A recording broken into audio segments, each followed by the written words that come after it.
Imagine a small village. It sits on a group of hills overlooking a river. The people are farmers and shepherds. They build simple huts from wood and mud. This small settlement seems unimportant. It is just one of many small villages in a large and ancient world.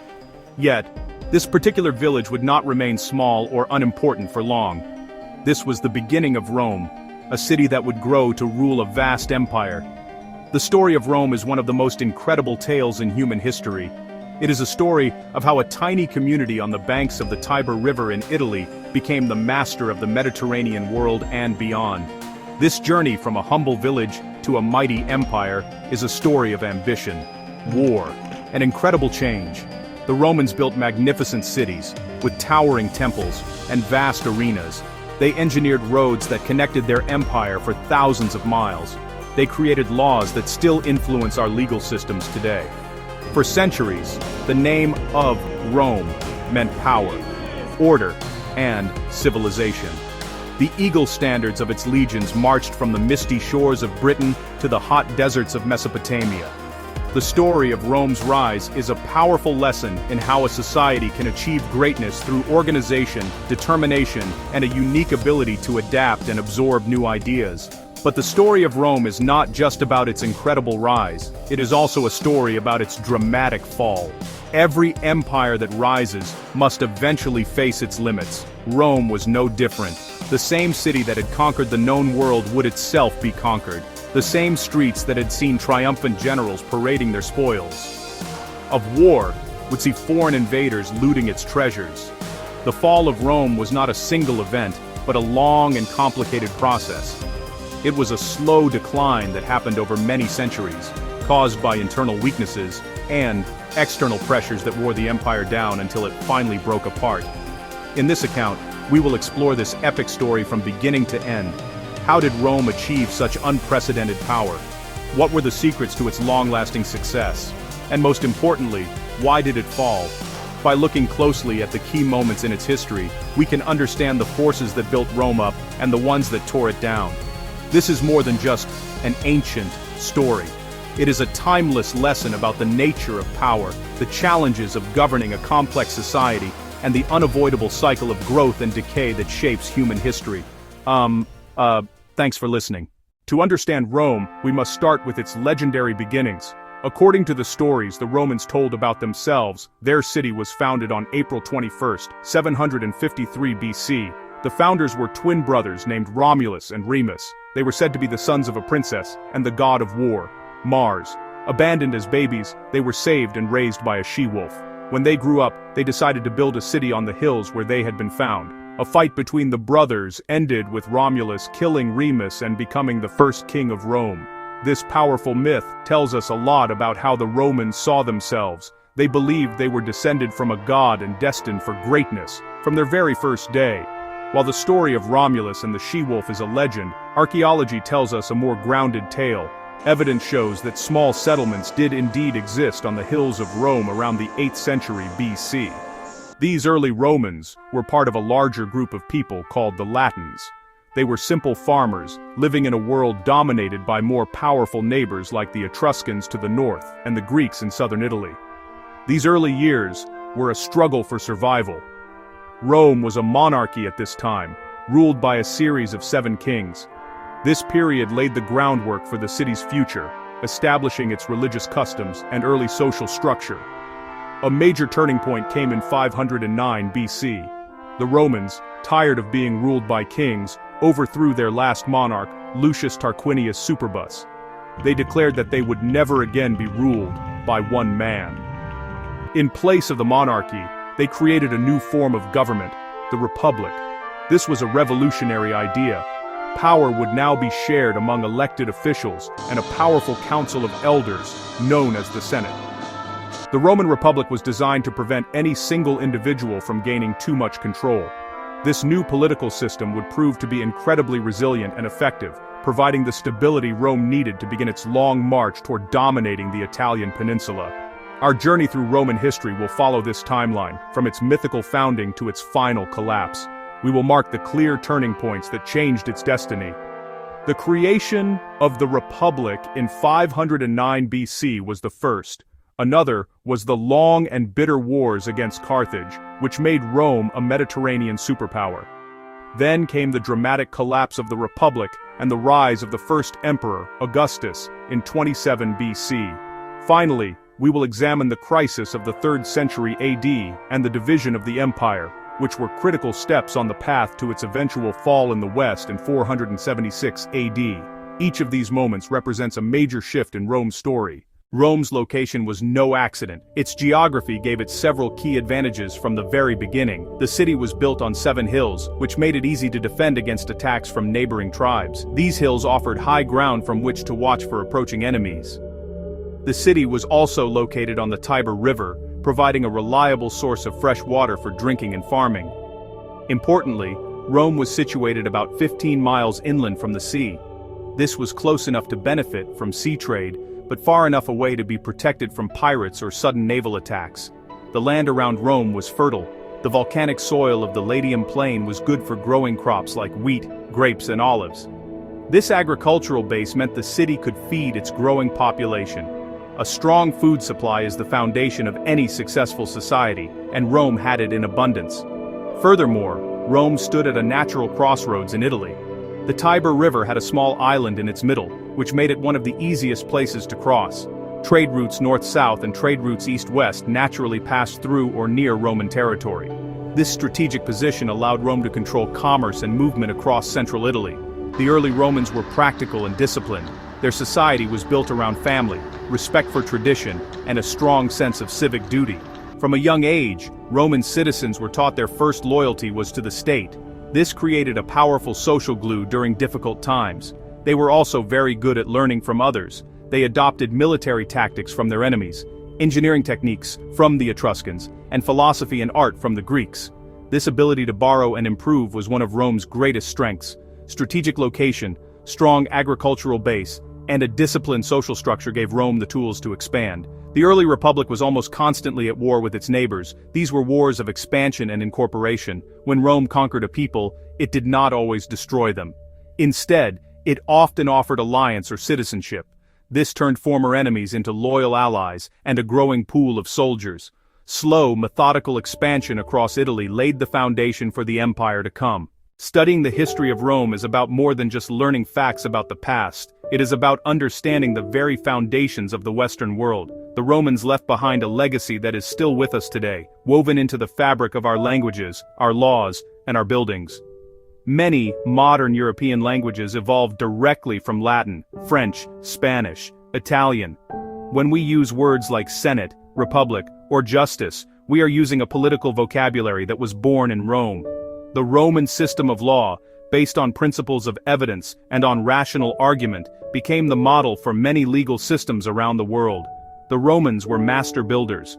Their architectural and engineering achievements, they perfected the use of the arch and the dome, allowing them to construct enormous buildings like the Colosseum and the Pantheon. They built a vast network of roads, many still in use today, that connected their empire, allowing rapid movement of armies, goods, and ideas. Their aqueducts carrying fresh water to cities were engineering marvels, improving public health and sanitation. When you see a modern stadium, a government building with a dome, or a highway interchange, you are seeing the influence of Roman ideas. But the story of Rome is also a cautionary tale. Its history provides powerful lessons about the challenges that all great powers face. Rome's fall teaches us about the dangers of political instability, economic inequality, and overextending military commitments. We see how internal divisions and corruption can weaken a society from the inside, making it vulnerable to external threats. Rome's decline shows how difficult it is to manage a large, complex, and diverse society. It reminds us that no system is permanent. Even the mightiest empires can crumble if they fail to address fundamental problems. Therefore, as we embark on this journey through more than 1,000 years of Roman history, we do so not just as curious observers of the past. We do so to seek a deeper understanding of the present. The rise and the fall of Rome is a mirror reflecting our own societies with strengths and weaknesses. It offers insights into leadership, governance, social change, and what it takes to build a lasting and just civilization. By understanding how Rome rose, how it thrived, and why it ultimately fell, we can learn valuable lessons that remain as relevant today as they were 2,000 years ago. The story of Rome's rise begins not with grand armies or powerful emperors, but with the land itself. Geography was Rome's first and most important advantage. The city was founded on a cluster of 7 hills next to the Tiber River in central Italy: Palatine, Capitoline, Aventine, Caelian, Esquiline, Viminal, Quirinal. These hills provided natural defenses. From these high points, early settlers could easily spot approaching enemies over the flatlands. The elevation gave the small community a rare sense of security, letting it grow without constant fear. The hills also offered protection from the seasonal floods of the Tiber and the unhealthy marshlands below. The Tiber River was the lifeblood of the settlement. It provided fresh water for drinking, for animals, and for irrigating crops. The river was a natural highway for trade and communication. It linked the city to the interior of the Italian peninsula and to the sea, only about 15 miles away. The location was a perfect balance, far enough inland to be safe from sea raiders, yet close enough to the Mediterranean for maritime trade. This access to trade routes fueled Rome's economic growth and power projection. The land around the 7 hills was exceptionally fertile. The Latium plain is rich with volcanic soil, ideal for agriculture. Early Romans were farmers and shepherds: spelt, wheat, beans, figs, grapes. This agricultural base let Rome support a growing population. Unlike cities that imported food, Rome could feed itself. That self-sufficiency stabilized social and political development. A well-fed population could support the large armies Rome later fielded. Rome sat at a strategic crossroads. The Tiber was hard to cross, but Tiber Island created a fording point. The main land route down Italy intersected the main river route from the mountains to the sea at Rome's doorstep. This put the city in a powerful position to control movement of people and goods. From the start, Rome's geography destined it for more than a small farming village. The land provided security, resources, and strategic position for the seeds of an empire to be sown. According to Roman tradition, the city's history began with a period of monarchy that lasted for nearly 2.5 centuries. The first king was Romulus, the city's legendary founder, who established its most ancient political and religious institutions. After him came a line of 6 other kings. These rulers are a mix of myth and historical fact, but the stories about them reveal what the Romans believed about their own origins. The second king, Numa Pompilius, was said to be a peaceful ruler who established Rome's religious calendar and its most important priestly orders. He represented the importance of law and faith in Roman society, a counterbalance to the martial spirit of Romulus. The following kings continued to build the city and expand its influence. Tullus Hostilius was a warrior king who conquered Rome's neighbor, Alba Longa, establishing Rome's dominance in the region of Latium. Ancus Marcius, the 4th king, was said to have founded the port city of Ostia, giving Rome its first direct outlet to the sea. He also built the first bridge across the Tiber, further cementing Rome's control over this crucial crossing point. These stories, whether entirely true or not, illustrate the key steps in Rome's early development, establishing religious order, conquering nearby rivals, and expanding its economic reach. They show a city slowly but surely growing in power and ambition. The last 3 kings of Rome were not Latin, but Etruscan. The Etruscans were a more advanced civilization who dominated the region north of Rome. Their rule marked a significant period of development. The Etruscan kings brought advanced engineering and architectural skills to Rome. They are credited with draining the marshy lowlands to create the Roman Forum. They also built the Circus Maximus for chariot races and began construction on the Great Temple of Jupiter. Under Etruscan influence, Rome transformed from a collection of villages into a true city. However, monarchical rule ended abruptly and violently. The 7th and final king, Lucius Tarquinius Superbus, or Tarquin the Proud, was depicted in Roman history as a cruel and arrogant tyrant. His reign was marked by oppression. The final straw came, according to the legend, when his son raped a noblewoman named Lucretia. Her tragic death spurred a rebellion led by a nobleman named Lucius Junius Brutus. In 509 BC, the Roman people rose up, drove Tarquin and his family out of the city, and vowed never again to be ruled by a king.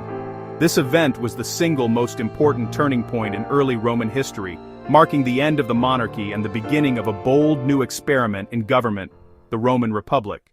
With the overthrow of the monarchy in 509 BC, the Romans established a new political system called the Republic. The word republic comes from the Latin phrase res publica, public affair. The core idea: the state belonged to the people, not a single ruler. This was radical in a world ruled by kings, pharaohs, and emperors. The primary goal: prevent any one person from amassing too much power. So the Romans divided the king's powers among multiple officials and institutions. That produced a system of checks and balances to keep stability and block tyranny. At the top were two officials, the consuls. They were elected every year and shared equal power. Each consul could veto the other's actions. The consuls served as chief executives, and they were commanders-in-chief of the army. Their term was limited to 1 year, a crucial safeguard. It forced even ambitious men to step down and return to ordinary life. Annual rotation kept leaders accountable to the people and the law. The Republic's most powerful institution was the Senate. The Senate wasn't elected, it was a council of elders, composed of about 300 members from Rome's leading families, known as the patricians.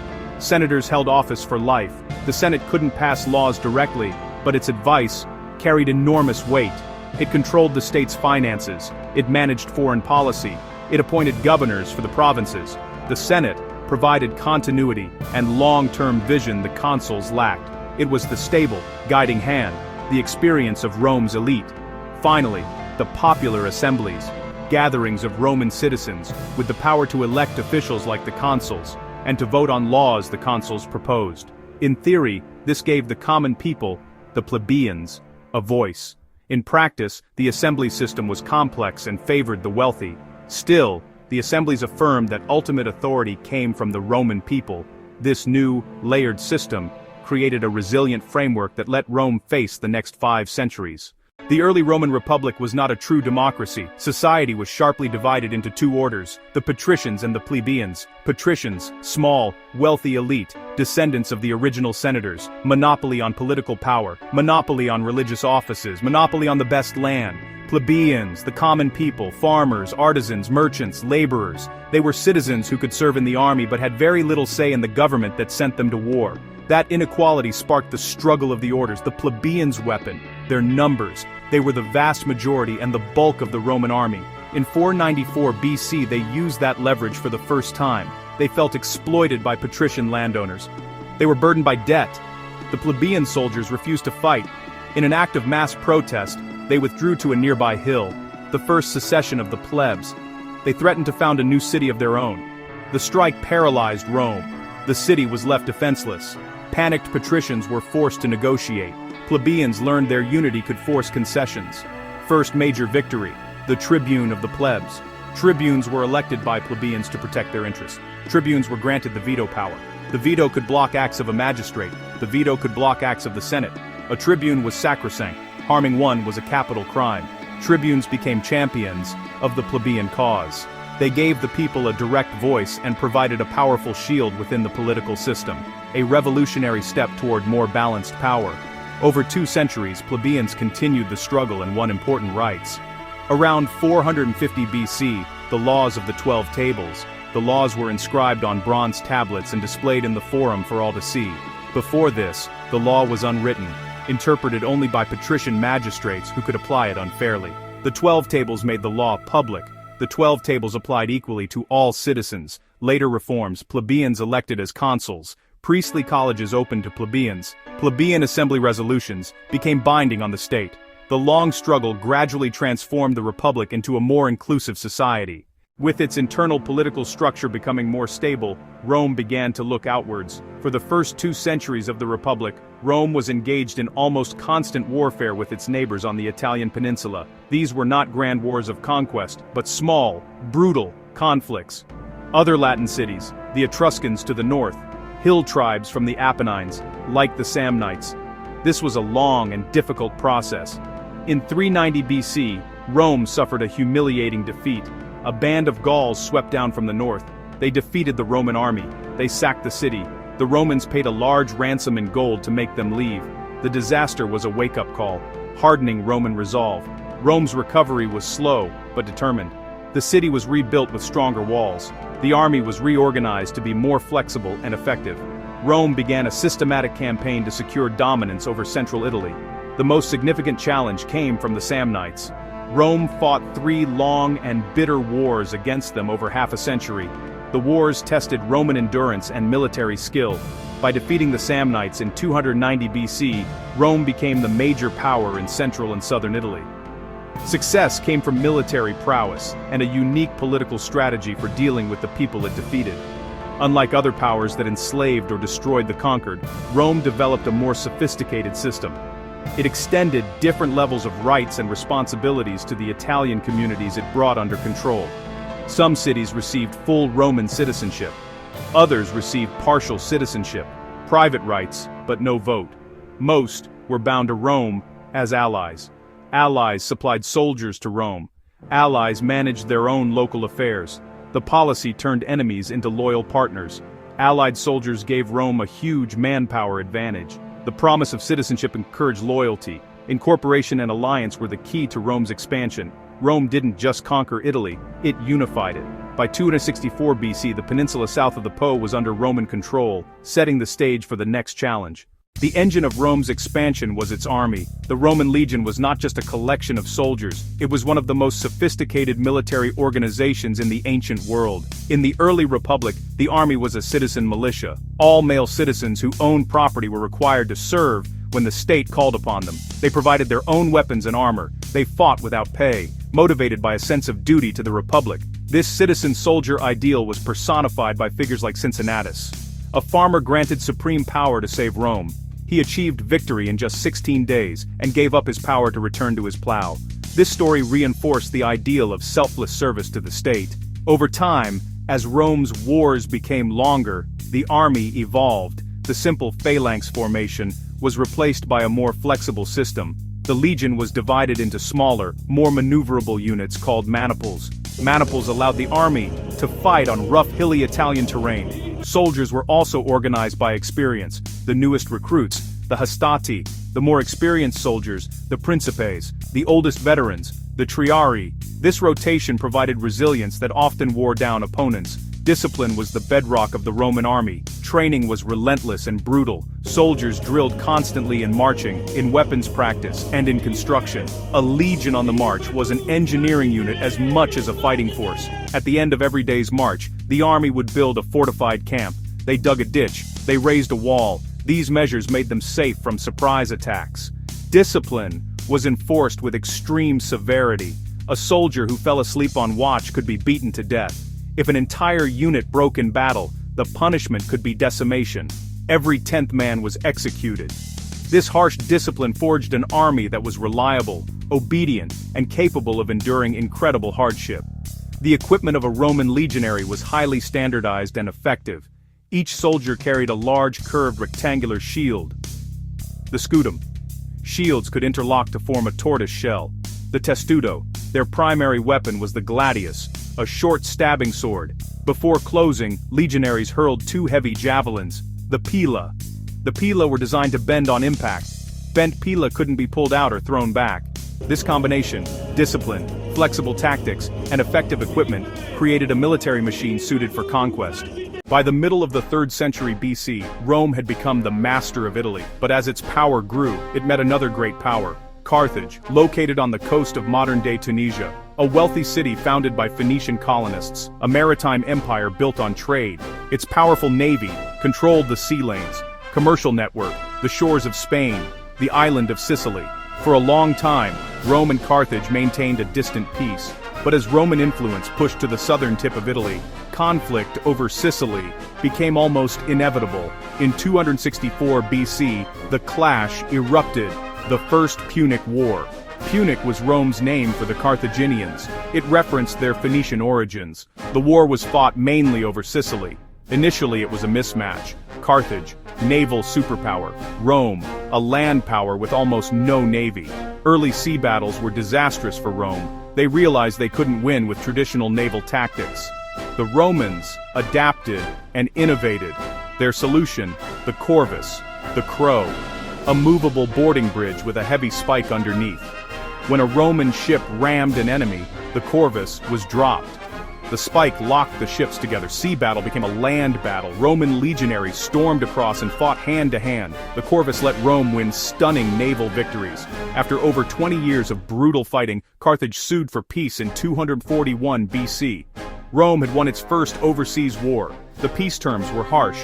Carthage renounced Sicily. Sicily became Rome's first province. Carthage paid huge reparations to Rome. The First Punic War was a turning point. Rome now a major naval power. Its ambition spanned the Mediterranean. But the peace was fragile. The rivalry continued. The humiliating defeat in the First Punic War left a deep sense of resentment in Carthage. This desire for revenge was embodied in one man, Hannibal Barca. As a boy, his father, Hamilcar Barca, had made him swear an oath of eternal hatred for Rome. After his father's death, Hannibal took command of the Carthaginian forces in Spain, where he built a powerful, battle-hardened army. In 218 BC, he deliberately provoked a new conflict with Rome by attacking a Roman-allied city in Spain. Hannibal's plan was audacious and brilliant. He knew he could not challenge Rome's new naval supremacy at sea, so he decided to do the unthinkable. He marched overland, from Spain, through Gaul, and across the Alps, into Italy. The journey was an epic feat of endurance and logistics.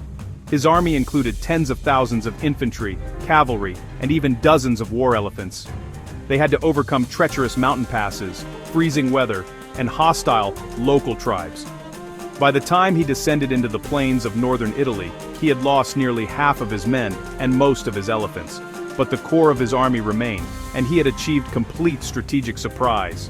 Once in Italy, Hannibal inflicted a series of devastating defeats on Roman armies, Trebia River, Lake Trasimene. Then, in 216 BC, the Battle of Cannae. Facing nearly 80,000 Romans, more than double the size of his own force. Hannibal executed a perfect double envelopment.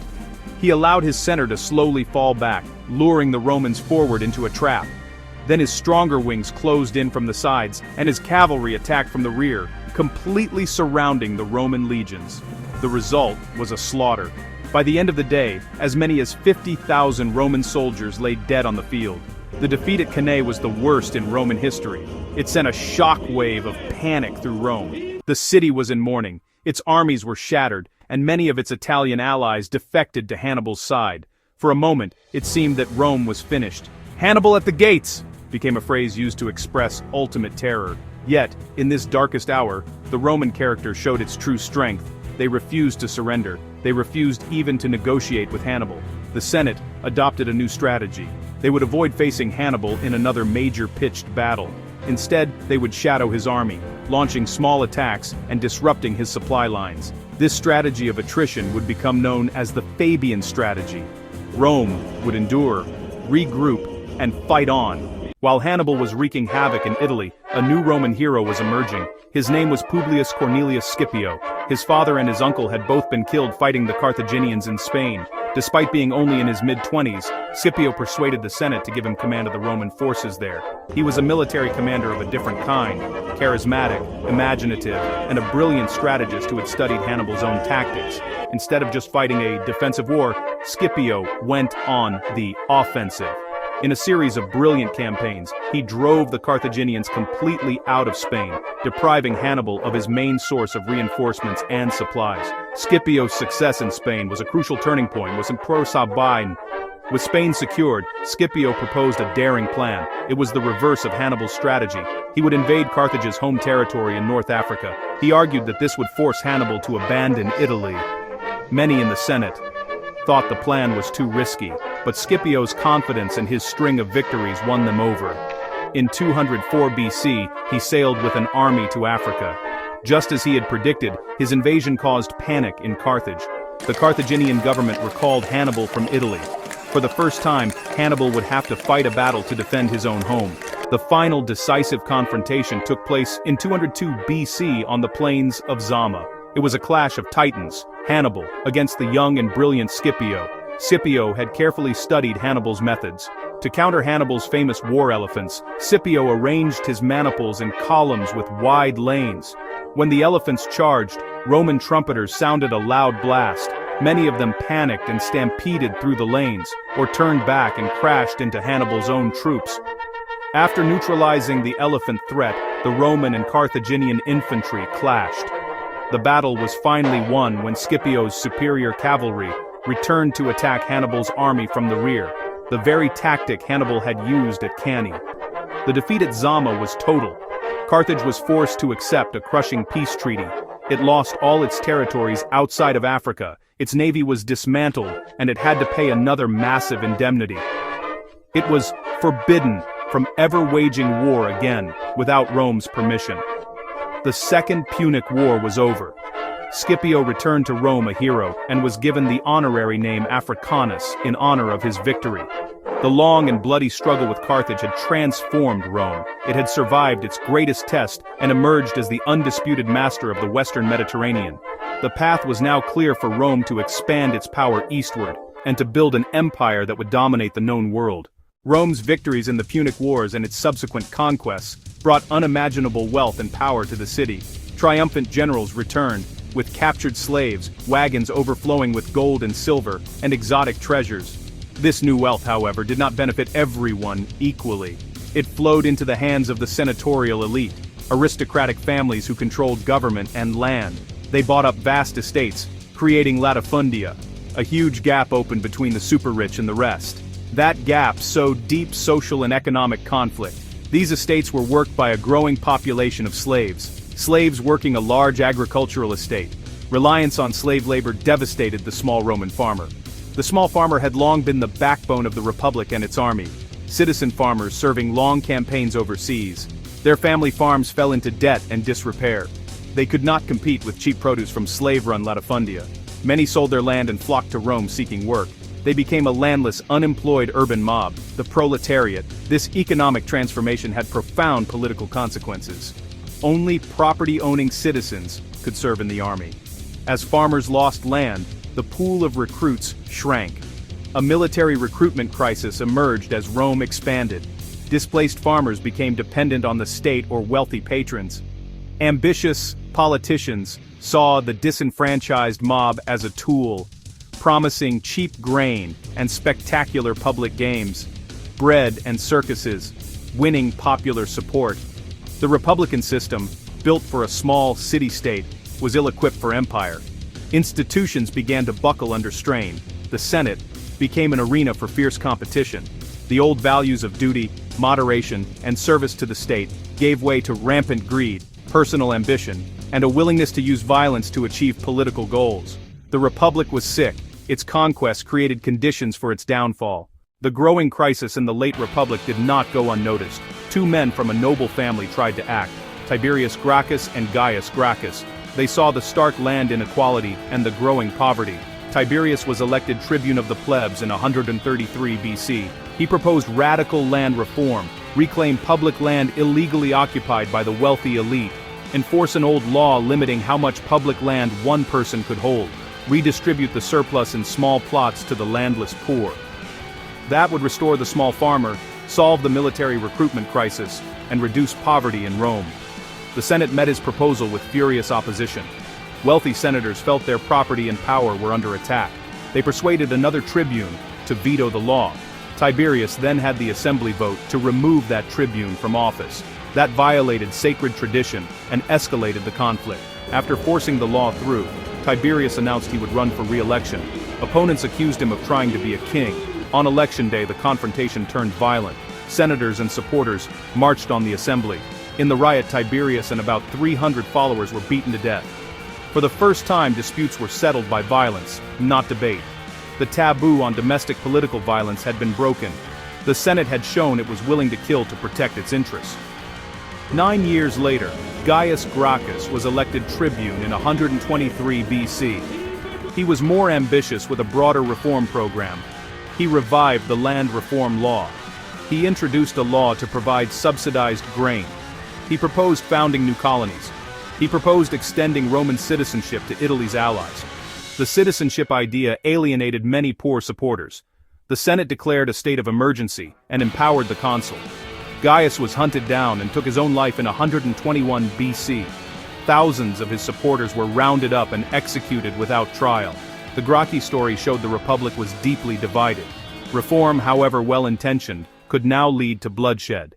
The failed reforms of the Gracchi brothers left the Republic's underlying problems unsolved, particularly the crisis in military recruitment. A long, difficult war in North Africa against King Jugurtha brought the problem to a head. The Roman war effort was hampered by incompetent, corrupt, aristocratic commanders. In this context, a new man rose, Gaius Marius. Marius was not from the traditional nobility, but he was a skilled, popular general. Elected consul in 107 BC, he took a radical step. He abolished the property requirement for military service and began recruiting soldiers from the landless urban proletariat, promising them land and a share of the spoils of war. The reform changed the relationship between the state and its army. The new soldiers were no longer citizen farmers fighting out of duty. They were poor professional soldiers who fought for pay, for loot, and for the promise of land. Their loyalty shifted away from the Senate and people of Rome, toward the individual general who recruited them, who led them to victory, and who guaranteed their reward. The army became a collection of private armies loyal to ambitious commanders. This created the perfect instrument for future civil wars. Marius's new army was highly effective. He quickly defeated Jugurtha and later saved Rome from invading Germanic tribes. He was elected consul an unprecedented 7 times, but his career created a powerful rival, Lucius Cornelius Sulla. Sulla was an ambitious, ruthless aristocrat who felt Marius had stolen his glory. The rivalry festered, a clash between the populares like Marius and the optimates like Sulla. The breaking point came in 88 BC over a command against Mithridates in the east. The Senate gave the command to Sulla. Marius, via a friendly tribune, had the popular assembly transfer it to him. In response, Sulla did the unthinkable. He marched his army on Rome. He seized the city, had Marius's supporters executed, and departed for the east. While he was away, Marius returned, seized Rome in a bloody counter-coup, and declared Sulla an enemy. Sulla returned victorious in 82 BC, marched on Rome again, defeated the Marian forces in a brutal civil war, and had himself declared dictator. He unleashed proscriptions, lists of enemies who could be hunted and killed for reward. The era of civil war had truly begun. Section 4. Spartacus, the slave who shook Rome. Amidst the political chaos of the late Republic, a different kind of rebellion erupted. It exposed the brutal foundation upon which Rome's wealth was built. In 73 BC, about 70 gladiators escaped from a training school in Capua. Their leader was a Thracian named Spartacus. Gladiators were slaves, trained to fight to the death. They had little to lose and everything to gain by fighting for freedom. Armed with kitchen knives and stolen equipment, they fled to the slopes of Mount Vesuvius. Their small band quickly grew as runaway slaves from the countryside joined. What began as a breakout swelled into a massive slave army. At its peak, Spartacus's force may have numbered over 70,000, men, women, and children. It was a diverse group, Gauls, Germans, Thracians, and others united by a shared desire for freedom. Spartacus proved a surprisingly capable and charismatic leader. He organized them into a credible fighting force and defeated several Roman armies. For 2 years they marched up and down Italy, plundering estates and defeating legions. Their success terrorized the Roman elite. The Senate, initially dismissive, grew panicked and turned to Marcus Licinius Crassus. Crassus was given command in 8 legions. He revived decimation, executing every 10th soldier to restore discipline. Crassus pursued Spartacus, trapping them in the southern toe of Italy. Spartacus hoped to hire pirate ships to ferry his army to Sicily, but the pirates betrayed him. In 71 BC, the final battle was fought, the slave army was destroyed, and Spartacus died. His body was never identified. Crassus crucified 6,000 survivors along the Appian Way for over 100 miles. The rebellion was a brutal reminder of simmering social tensions and the ruthless lengths Rome would go to maintain slavery. In the decades following Sulla's dictatorship, the Roman Republic was in a state of near-constant political gridlock. The Senate was weak and divided, while ambitious individuals continued to jockey for power. The system was breaking down. In this environment, 3 of the most powerful men in Rome decided that the only way to get what they wanted was to work together. In 60 BC, they formed a secret political alliance that historians call the First Triumvirate. This was not a formal legal office, but a private agreement between Gnaeus Pompeius Magnus, Marcus Licinius Crassus, and Gaius Julius Caesar. Each man had something the others needed, and together, they could bypass the Senate and control the state. Pompey was the most celebrated general of his time. He had defeated pirates, conquered new territories, and reorganized Roman provinces. However, the Senate refused to ratify his arrangements, and refused to grant the land he had promised to his veteran soldiers. Crassus was the wealthiest man in Rome. He craved the military glory that Pompey possessed and sought a major military command to enhance his prestige. Caesar was a brilliant and charismatic politician from an old patrician family, but he was deeply in debt and needed a path to greater power and a military command of his own. The alliance worked perfectly at first, with Crassus's money and Pompey's popular support. Caesar was elected consul for the year 59 BC. As consul, he ruthlessly pushed through the legislation that his partners desired. He secured the ratification of Pompey's eastern settlements and the land grants for his veterans. He also passed laws that benefited the business interests of Crassus.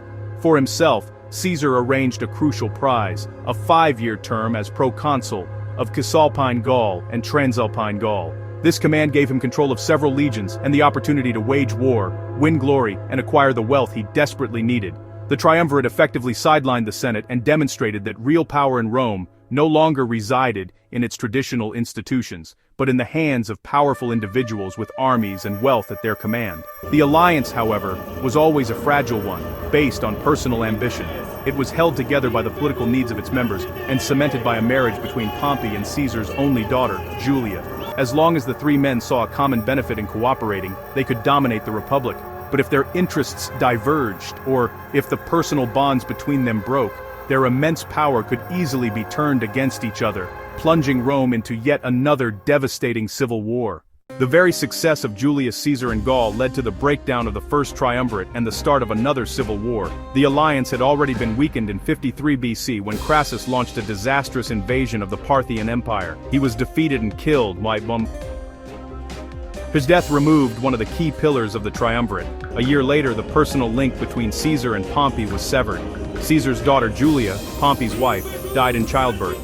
With Crassus gone, and with Julia gone, Caesar and Pompey drifted from partners to rivals. Back in Rome, Pompey grew wary of Caesar's immense power and popularity. He aligned with the conservative optimates in the Senate who feared and distrusted Caesar. They saw him as a dangerous radical who would destroy the Republic. Pompey and the Senate plotted to strip Caesar of his command and to prosecute him. They decreed Caesar must disband his army and return to Rome as a private citizen. Caesar knew that would politically destroy him and likely lead to exile or death. He was trapped. Caesar tried to negotiate, but the Senate was determined to crush him. On January 10, 49 BC, faced with an ultimatum, Caesar made a fateful decision. He led the 13th across the Rubicon River, the boundary of Cisalpine Gaul and Italy proper. It was illegal for a Roman general to bring his army into Italy. This was an open declaration of war. According to Suetonius, as he crossed, Caesar said, "Alea iacta est," the die is cast. He had passed the point of no return. The civil war was swift and decisive. Caesar's legions were battle-hardened veterans. He advanced on Rome with astonishing speed.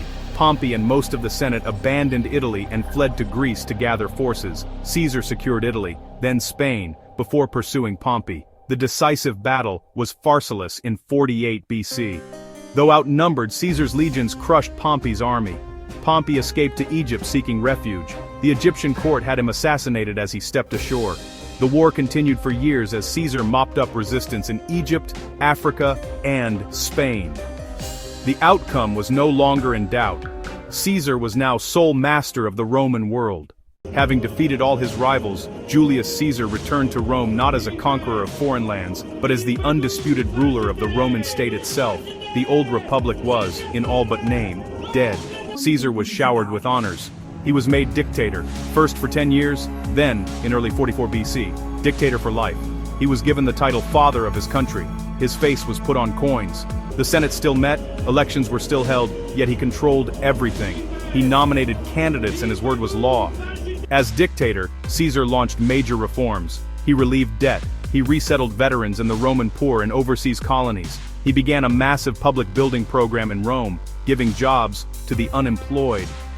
He reformed the calendar, the Julian calendar, 365 days with a leap year, a system that survives today.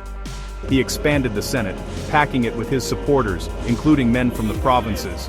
The reforms were often popular, but the aristocracy was outraged. They saw a monarchy returning. About 60 senators formed a conspiracy. They called themselves the Liberatores, liberators, convinced they would save the Republic. The plot was led by Gaius Cassius Longinus and Marcus Junius Brutus. Brutus mattered. He descended from the man who expelled Rome's last king. Caesar had pardoned him and treated him like a son. Yet Brutus chose duty to the Republic over loyalty to Caesar. They planned to kill Caesar at a Senate meeting.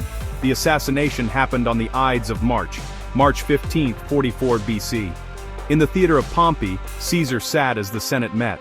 Conspirators closed in. A signal, a tug, on the toga. Daggers hidden in robes were unsheathed. Caesar fought at first, then, seeing Brutus, covered his face with his toga and fell at Pompey's statue. He was stabbed 23 times. The assassins killed the dictator, but killing him would not restore the Republic. Instead, they plunged Rome into a final, more destructive civil war. The assassination of Julius Caesar did not restore the Republic. It created a power vacuum that led to 13 more years of civil war. Brutus, Cassius, Mark Antony, and Gaius Octavius, an unknown sickly 18-year-old adopted in Caesar's will. Now known as Octavian, he proved a political genius of cunning and ruthlessness. Initially, he allied with Antony and with Lepidus. They formed the Second Triumvirate. They hunted down and defeated Caesar's assassins at Philippi in 42 BC. With their enemies gone, the Triumvirate fell apart. Lepidus was pushed aside. The Roman world was divided. Antony in the east, Octavian in the west. Antony formed an alliance, political and romantic, with Cleopatra. In Rome, Octavian used propaganda. He portrayed Antony as decadent, un-Roman, bewitched by a foreign queen. The final confrontation came in 31 BC at Actium. Octavian's fleet, led by Marcus Agrippa, won decisively. Antony and Cleopatra fled to Egypt, and a year later, killed themselves. At 32, Octavian was the undisputed master of Rome. He had learned Romans would not accept an open dictatorship or a king, so he devised a political settlement. In 27 BC, he staged a return of power before the Senate and claimed to restore the Republic. He said he returned all his powers. The Senate persuaded him to keep command of key provinces. They gave him a new name, Augustus, the revered one. The settlement, the Principate, was a disguised monarchy. Augustus ruled as emperor in all but name. He avoided titles like king or dictator, preferring princeps, first citizen. The Senate still met. Consuls were still elected. The old institutions remained in place, but Augustus held the real power. He controlled the army. He controlled the finances. He controlled the political system. By keeping the forms of the Republic while changing its substance, he ended a century of civil war and ushered in the Pax Romana. The Republic was gone. The Roman Empire had begun. The long period of peace and prosperity known as the Pax Romana, which began with Emperor Augustus, could not last forever. For nearly 2 centuries, the Roman Empire had enjoyed relative stability, secure borders, and a thriving economy. However, the death of the last of the 5 good emperors, Marcus Aurelius, in 180 AD marked a significant turning point. His son and successor, Commodus, was nothing like his wise and philosophical father. He was vain, cruel, and had no interest in governing the empire. He was self-indulgent and erratic, undermining imperial authority and creating instability at the top. Commodus's poor leadership created a climate of fear and political intrigue. He saw conspiracies everywhere and executed many prominent senators and officials. Instead of managing the empire, he preferred to entertain himself by fighting as a gladiator in the Colosseum, a spectacle that shocked the Roman elite who found it disgraceful for an emperor to perform in such a way. His neglect allowed corruption to flourish and the discipline of the army to weaken. The stability of the Pax Romana began to erode. The peaceful transfer of power was broken. This set a dangerous precedent. The end of his reign came in 192 AD when Commodus was assassinated. His death did not restore order. It plunged the empire into civil war, the year of the 5 emperors. Several generals with loyal armies fought for the throne. The eventual victor was Septimius Severus, an African general. He was a tough, ruthless military man who established a new dynasty. He realized power now lay not with the Senate, but with the legions on the frontiers. He advised his sons to enrich the soldiers and scorn all other men. This marked a fundamental shift. The emperor, as a military dictator, dependent entirely on the army's support. He increased soldiers' pay, gave them new privileges, placing a heavy financial burden on the state. He brought temporary stability, but his military reliance created a dangerous dynamic. From then on, the army grew dominant in politics, making and unmaking emperors. The end of the Pax Romana was the start of a long process where political instability, military interference, and economic strain would become the new normal. The Severan dynasty ended in chaos with the assassination of the last emperor of his line in 235 AD. What followed was a 50-year period of near-total collapse, the crisis of the 3rd century. During this time, the Roman Empire was torn apart by a combination of constant civil war, foreign invasions, and economic disaster. The very survival of the empire was in question. The political system broke down completely as the armies on the frontiers began to proclaim their own generals as emperors. This led to a continuous and brutal cycle of violence, with emperors rising and falling with terrifying speed. The scale of the political chaos was unprecedented. In the 50 years between 235 and 284 AD, there were at least 26 officially recognized emperors, and countless other usurpers. Most of these rulers were military men, known as the barracks emperors or soldier emperors. They were raised to power by their troops and, more often than not, were murdered by them. The average reign of an emperor during this period was only a few years. This constant turmoil at the center meant there was no stable leadership. While civil wars raged on the inside, the empire's borders were under assault from the outside. On the northern frontier, Germanic tribes took advantage of the chaos. Goths, Franks, Alemanni. They launched large-scale raids deep into Roman territory, plundering cities in Gaul, the Balkans, and even Italy itself. In the east, a new and aggressive Persian Empire, under the Sasanian dynasty, were a far more dangerous enemy, and they launched major invasions of Rome's eastern provinces.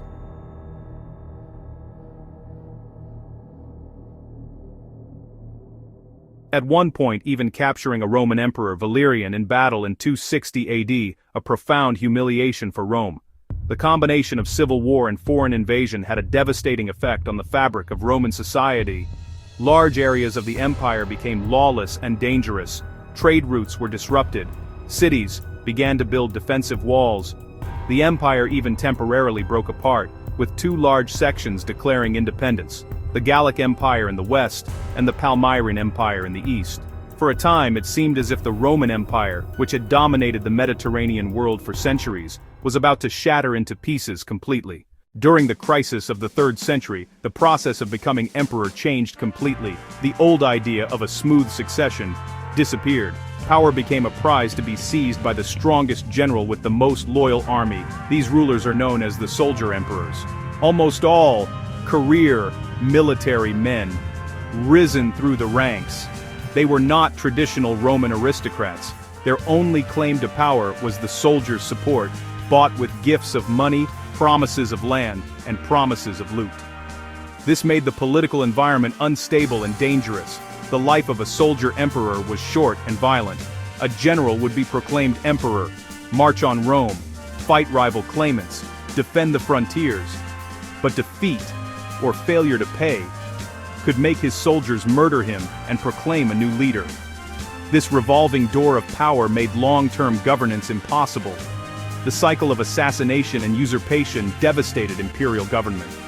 There was no continuity of policy.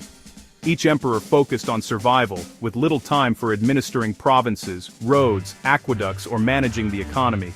Some soldier emperors were still capable. Claudius Gothicus Aurelian defeated the Gallic Empire, defeated the Palmyrene Empire, and reunited the Roman world. He built massive defensive walls around Rome. The era of security was over. Even he could not escape the cycle. Aurelian was assassinated by his officers. The political crises were accompanied by a severe economic meltdown. The constant civil wars were incredibly expensive. At the same time, the barbarian invasions caused the state's tax revenues to plummet. Faced with a desperate need for cash, emperors resorted to a seemingly easy solution. They debased the currency. They began to mint coins that contained less and less precious metal. At first, this policy allowed the government to produce more coins. But people were not fooled. This led to runaway inflation. Prices for everyday goods, skyrocketed. People lost faith in the currency and began to hoard old coins. The economy increasingly reverted to a system of barter. This made long-distance trade extremely difficult. To make matters worse, the government's response was to impose even heavier and more oppressive taxes. The state began to demand taxes be paid in kind. Tax collectors became ruthless. Many small landowners abandoned their farms and fled, or to seek protection from large, powerful landowners. This economic collapse created a society that was much poorer and more rigid. Many free farmers were forced to become coloni, tied to the land they worked. They were not technically slaves, but they were not truly free either. In a system that looked very much like the serfdom of the later Middle Ages, the vibrant interconnected market economy of the Pax Romana had been shattered. A major factor in Rome's decline was the immense and relentless pressure on its long frontiers. For centuries, the Roman Empire had been protected by its powerful legions, but by the 3rd century AD the situation had changed dramatically. The various tribes beyond the borders had become more numerous. They had become better organized, and they had grown more aggressive. They were no longer just small raiding parties but large confederations. There were several reasons for this increased pressure. Changes in climate. Population growth.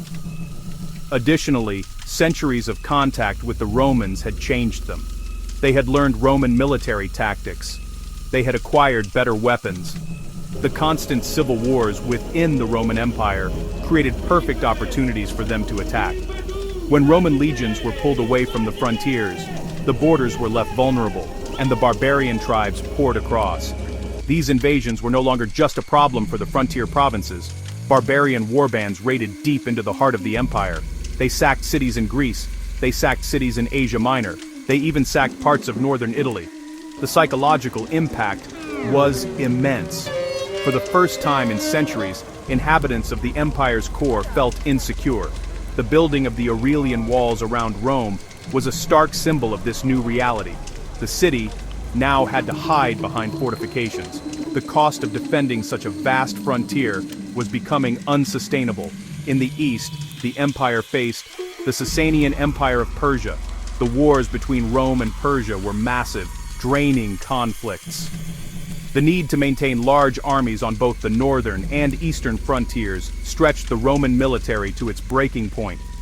After 50 years of chaos, the rise of Emperor Diocletian in 284 AD marked a crucial turning point.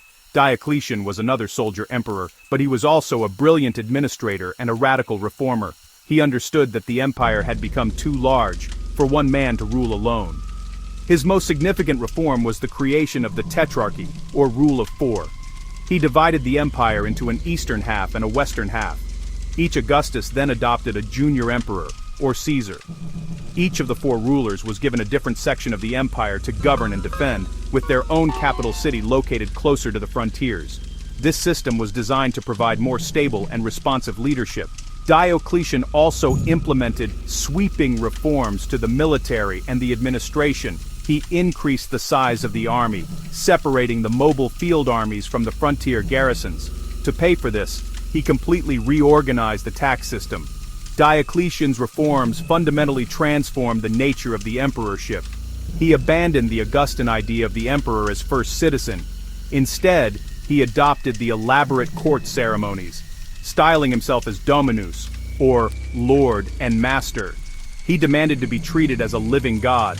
This was meant to raise the emperor above the bloody fray of military politics. Diocletian's reforms were harsh and autocratic, but they worked. They pulled the empire back from the brink of collapse, giving the Roman world another century of life. Diocletian's carefully planned tetrarchy did not long survive his retirement in 305 AD. Almost immediately, the system broke down into another series of complex civil wars, as the various Caesars and the sons of former emperors fought for supreme power. The man who ends in Triumvirate, Imedigur Jadride, Demadanimur Victorious of Benjabrawan was Constantine, a brilliant general and a shrewd politician. Over nearly 2 decades of fighting, he steadily eliminated all his rivals, finally reuniting the entire Roman Empire under his sole rule. In 324 AD, he would become one of the most significant figures, known as Constantine the Great. One of Constantine's most momentous decisions was to establish a new capital for the empire. He recognized that the political and strategic center of gravity had shifted to the east. The east was wealthier, more populous, and closer to the dangerous Persian frontier. He chose the site of the ancient Greek city of Byzantium, located on the Bosphorus Strait. The location was a strategic masterpiece. It controlled the sea route, and stood at the crossroads of Europe and Asia. It was also easily defensible. In 330 AD, he officially dedicated his new city, calling it New Rome, though it quickly became known as Constantinople, the city of Constantine. Even more revolutionary than the new capital was Constantine's embrace of a new religion: Christianity. Before a decisive battle in 312 AD, Constantine claimed to have had a vision of a Christian symbol in the sky, along with the words, "In this sign, you will conquer." He ordered his soldiers to paint the symbol on their shields, and he won the battle. From that point on, Constantine became a patron of Christianity. In 313 AD, he co-issued the Edict of Milan, which granted religious tolerance throughout the empire. While he did not make Christianity the state religion, he showered it with favors, building magnificent churches, giving legal privileges to clergy, and presiding over church councils. Constantine's conversion and his policies marked the beginning of the transformation of the Roman Empire into a Christian empire. This had profound long-term consequences. The once persecuted minority religion now enjoyed imperial support. This shift alienated some of the old pagan aristocracy but aligned the imperial government with one of the most dynamic and organized social forces in the empire. Constantine's reign thus represents a pivotal moment. By creating a new capital in the east and fostering a new state religion, he laid the foundations for the future, a future that would see the western part of the empire crumble, while the eastern part thrived for another 1,000 years as the Byzantine Empire. After the death of Constantine, separate emperors governed east and west. The final split came in 395 AD after the death of Theodosius III. In his will, he divided the empire between his two young sons, Arcadius, ruling the east, Honorius, ruling the west. Two distinct Roman empires were created. Each had its own emperor, court, administration, and army. The two halves often acted as rival states. They grew different in character.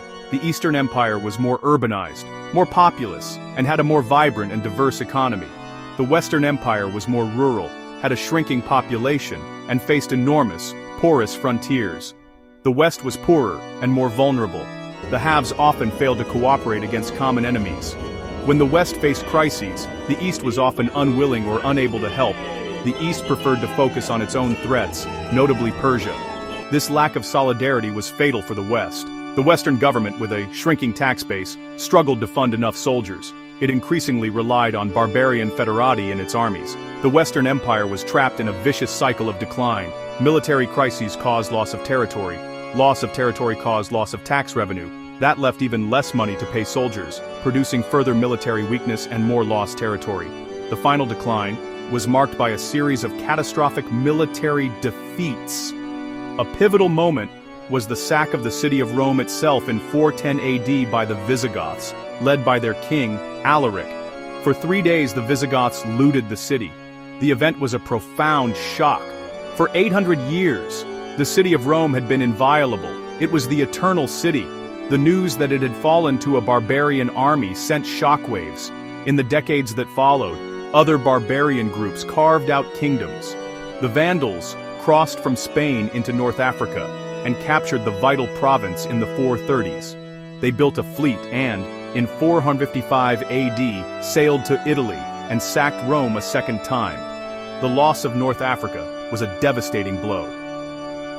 By the mid-5th century, the Western Roman Empire was a hollow shell. It had lost control of Britain, Spain, Gaul, and Africa.